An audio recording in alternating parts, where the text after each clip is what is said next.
అందరికీ నమస్కారం.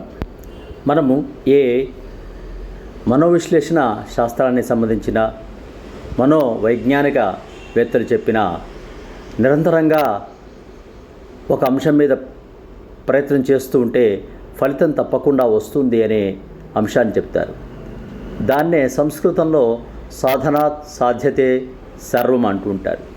ఇన్ని చెప్పినప్పటికీ కూడా మనం ప్రతిరోజు మనకు అవసరమైన విషయాన్ని సాధన చేయడానికి ముందుకేస్తూ ఉంటాం. ఈ విషయాన్ని ఒక చిలుక 3 కోడిపుంజుల ద్వారా మనకు గుడిపూడి రాధికారాణి అనేటువంటి రచయిత్రి ఒక పత్రికలో చిన్న కథ చిన్నపిల్లల కోసం రాశారు. అయినప్పటికీ ఆ కథ పెద్దవాళ్ళకు కూడా స్ఫూర్తిదాయకంగా ఉంది. దానిలోని ముఖ్యాంశాలు మీతో పంచుకునే ప్రయత్నం చేస్తాను. ఒక ఊళ్ళో ఒక పెరటి తోట ఉంది. ఆ ఇంట్లో పెరిగే 3 కోడిపుంజులు పెరట్లో చెట్టు మీద రామచిలుకను చూసి ముచ్చటపడ్డాయి. దాన్ని పిలిచి, "నువ్వు చాలా బాగున్నావు, మాతో స్నేహం చేయొచ్చు కదా" అన్నాయి. చెట్టుపై ఇంకా పైకి వెళ్ళిన ఆ చిలుక, "మీరు నన్ను చేరితే అప్పుడు మీతో కబుర్లు చెబుతాను, వీలైతే ప్రయత్నించండి. అంతేకాదు, మీరు ఇక్కడికి వస్తే ఎంచక్కా పళ్ళు తినొచ్చు" అంది. "మేము అంత పైకి ఎగరలేం కదా, నిరాశగా ఉన్నాయి అవి. సాధన చేయండి, కావాలంటే వారం రోజుల సమయం తీసుకోండి, ఏం పర్వాలేదు" అంది చిలుక. ఆ మాటలు విని బలహీనంగా ఉన్న మొదటి కోడిపుంజు అసలు ప్రయత్నమే చేయడమే మానుకుంది. ఎగరడం సాధన చేస్తున్న 3వ పుంజును చూసి రెండోది నవ్వుకుంది. "నువ్వు వారం రోజులు సాధన చేయలేవేమో, నేను 2 రోజులు చేస్తే చాలు" అంటూ హాయిగా తినేసి పడుకుంది. కానీ అదేమీ పట్టించుకోకుండా 3వ పుంజు దాని సాధన కొనసాగించింది.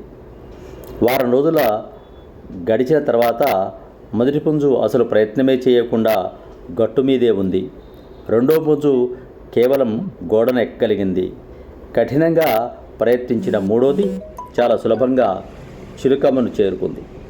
ఎంచక్క దానితో స్నేహం చేసి కమ్మని పళ్ళు తినేసింది. అప్పుడు మొదటి పుంజు, "కొంచెం సాధన చేయాల్సింది, నేను ఎగిరేదాన్నేమో" అనుకుంది. రెండోది, "ఇంకొంచెం ప్రయత్నిస్తే బాగుండు, నా అతి నమ్మకమే ఓడిపోయేలా చేసింది, ఇంకోసారి ఇలా చేయకూడదు" అని బాధపడసాగింది. "ప్రయత్నం చేస్తే ఏదైనా సాధించగలను తెలుసా" అంది చిలుకమ్మ మిగతా 2 కోడిపుంజులతో. ఈ కథ ద్వారా చిన్నారులే కాదు, మనం కూడా, పెద్దవాళ్ళం కూడా ప్రయత్నం చేయకుండా ఈ పని నా వల్ల కాదు, ఆ పని నా వల్ల కాదు అని ప్రతిదాన్ని వదిలిపెట్టేస్తుంటాం. దీన్నే భర్తృహరి సుభాషితాల్లో కూడా ఈ 3 రకాల వ్యక్తుల గురించి తెలియచేశారు. వారు కూడా మొదటివాడు కష్టాలు వస్తాయని పని మొదలుపెట్టాడు. రెండవ వాడు మొదలుపెట్టి కష్టాలు రాగానే మధ్యలో వదిలేస్తాడు. 3వ వాడు విఘ్న నిహన్యమానుడుగుచున్ ధృత్యున్నతోత్సాహుడై అంటాడు.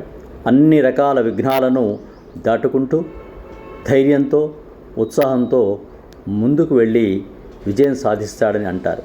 కాబట్టి ఏ చిన్న కథ ద్వారా అయినా మనం నీతిని నేర్చుకోవచ్చు. నిరంతరంగా సాధన చేస్తుంటే ఏదో ఒక రోజుకు అది ఫలితాన్ని ఇవ్వగలుగుతుంది. బల్బు కనిపెట్టిన వాడు కానీ, మిగతా ఏ అంశాన్ని కనిపెట్టిన వారు కానీ రాత్రికి రాత్రే విజయాన్ని సాధించలేదు.